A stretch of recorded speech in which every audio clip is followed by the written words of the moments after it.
Alam niyo bang isa nga ito sa pinakasulit at premium unlimited hotpot and grill sa buong Bulacan? Kaya naman ating binisita para ito ay masubukan. At ayun na mga bossing, nagawin na nga tayo dito sa may bandang Santa Maria Bypass Road lang to.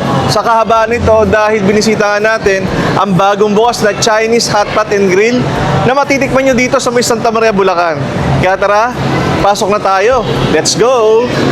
Kung saan, wantusawa nga na unlimited mula sa rice, noodles, soup, mushrooms, skewers, tofu, hot pot balls, veggies, at mga meat mula sa beef, pork o chicken man, kasama na laman loob ng mga ito ay literal na unlimited, sky's the limit dahil wala nga ditong time limit na sa halagang 649 kapag lunch rate at 699 naman kapag dinner rate na siyang ibinibida ng bagong Syuhan Unlimited Hotpot and Grill na mapupuntahan sa JP Mall along Bypass Road ng Barangay Santa Clara sa Santa Maria, Bulacan. At nag-ooperate naman mula alas 12 ng tanghali hanggang alas 9 ng gabi araw-araw. Pagpasok nga ay Chinese good vibes ang bubungad sa iyo at may malawak na espasyo na pwedeng i-accommodate ang maraming pwedeng bibisita dito. Sa istante ay maraming klaseng condiments na pwede mong gawing kombinasyon na sausawan na naaayon sa panlasa mo. Dahil unlimited hotpot and grill nga, ang galawan sa kainan na ito, wantusawang refill na sa halagang 649 nga kapag lunch at 699 naman kapag dinner. Na kapag gusto nyo pang i-level up ang unlimited eating experience ninyo,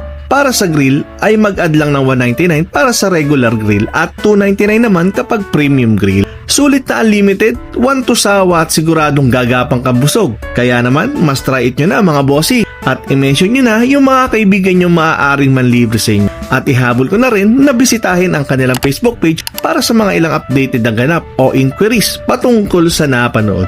Kaya naman, kung crave nyo ang mga ganito at malapit lang kayo dito, ay inyo sila para inyo ring malaman.